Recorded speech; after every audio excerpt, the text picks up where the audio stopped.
if you want me to wait. Oh, I'm ready. Okay. So we talked about painting the base. Wait, when we get the base is just a piece of wood. It's going to be a piece of wood with these dimensions, so that'll all be pre-cut. Okay. Good. So, the next step is to cut these steel pieces. So they need four steel pieces to make up the telegraph. Okay, should we, are these going to be already indicated where they're going to start placing their, you know what I'm saying? I do.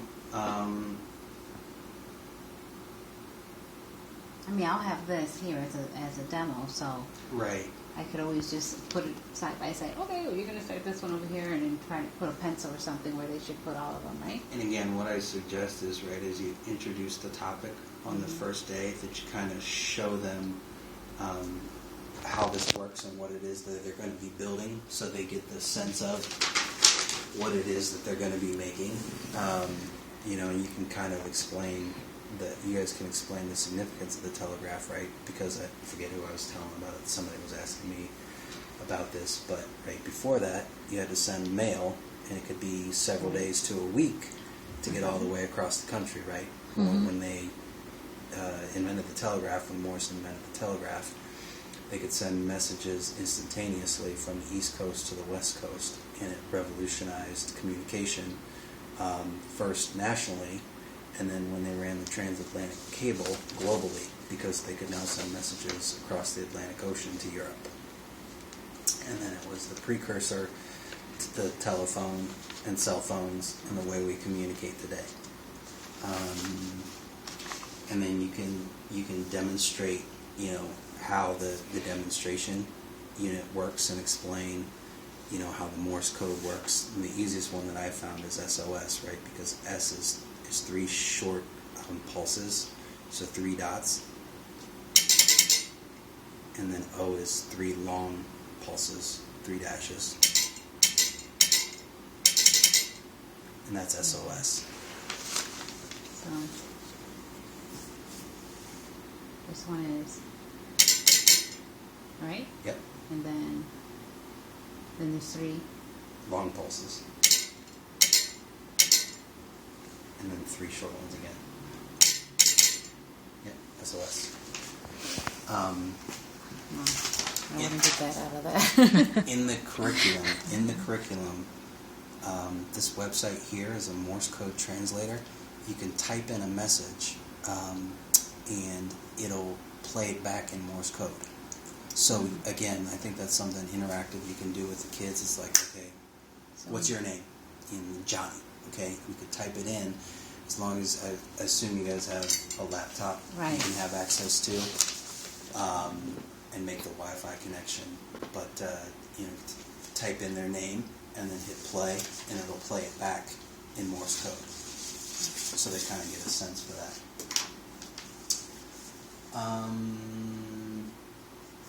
And then I think also, as you introduce the topic, you can,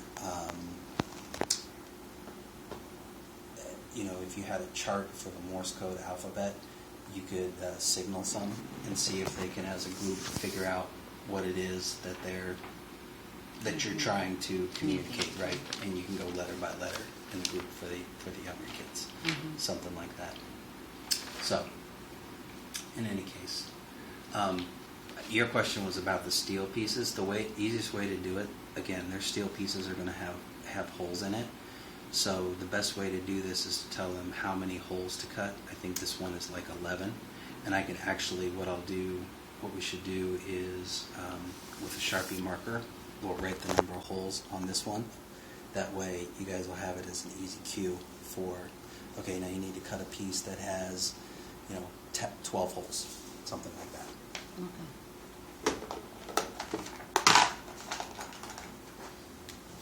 So this one is 2, 4, 6, 8, 10. 10 holes long. These are 5.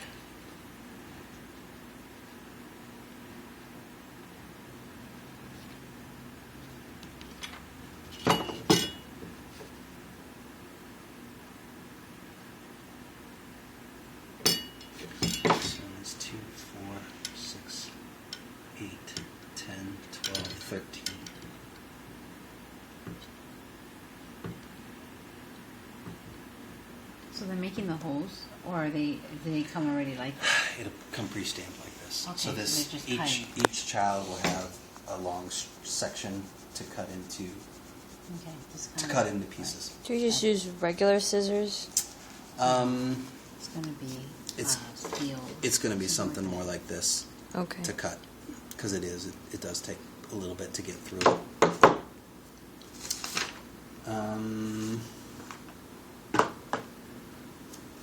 So after that, the next step is to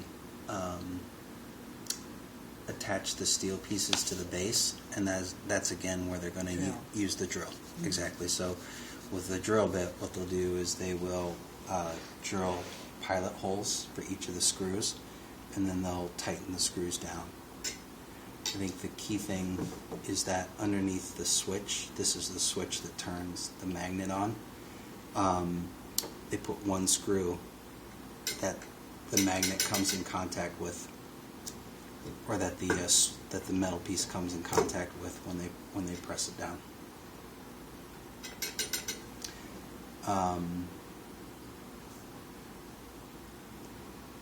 So that's driving the screws. The next thing they're going to do is they're going to drive this nail, which is going to form the magnet. And then they're going to... There's 2 nails.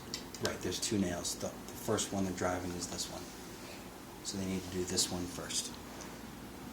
This will come later. How many hits do you think? Kids, 12 to 15. And how far? Oh, wow. You see it. So again, as far as depth goes, just to where it's stable. The adjustment, all the adjustment for the clicker is going to be after, everything's put together. How do the other nail? Actually not. The next step to do, they need to put this piece in so that they get the spacing for everything, but then it's going to be much easier for them to wind this piece of it if they temporarily take this off. And that's the other reason for not driving this nail yet. That allows them to take that piece off and set it aside.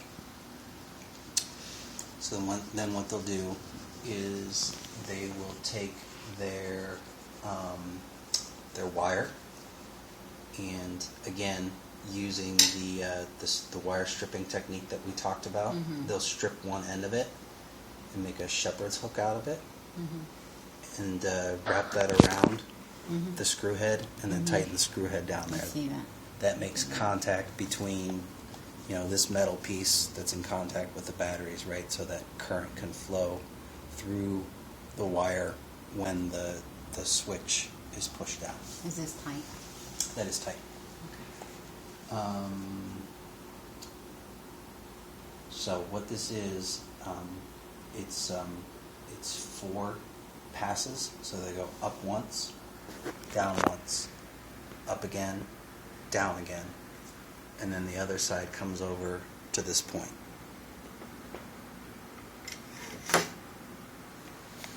Okay? We should have taken that all apart. What's that? The whole thing, and then rebuild it, because the light bulb is easy. I'll do that. You can do this one.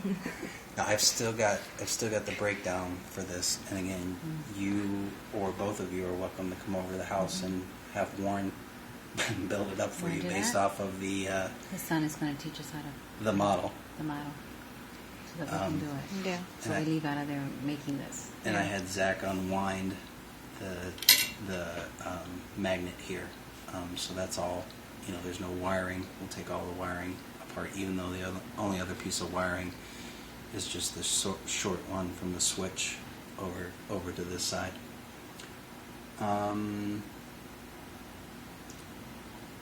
So after they've got that magnet connected up, because that's what this turns out to be, when you wind the wire around a piece of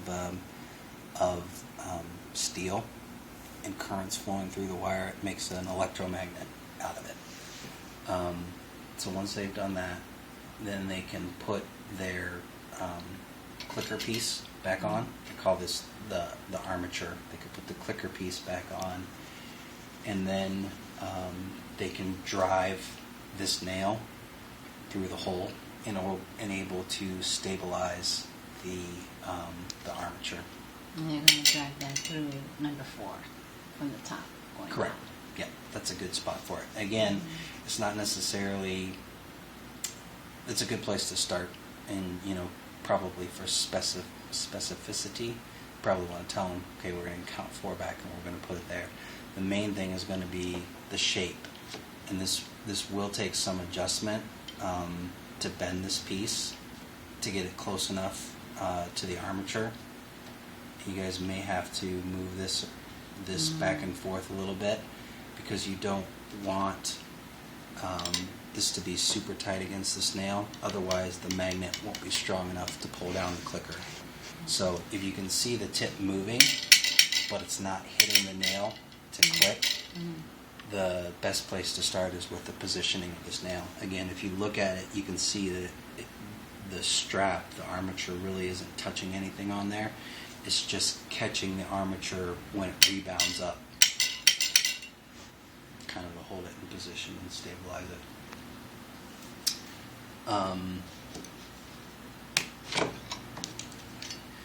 The batteries, when they're positioning this piece, the best way to do that is to lay the batteries down in series just like they're going to be, and have them mark the position with a pencil, and then have these pieces just a little bit to the inside, right, so that when they put the 2 batteries back to back like this, it's going to have some force against it. And then the rubber bands go over the top of it,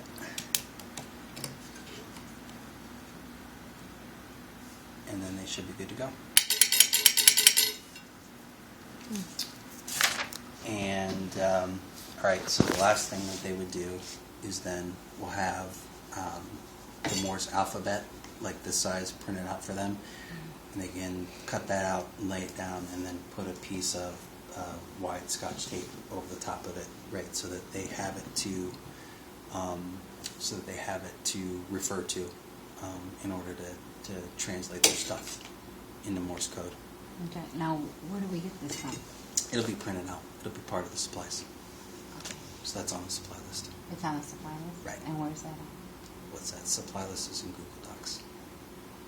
Oh. Why is it there? Because that's where Amy Beeman wanted it.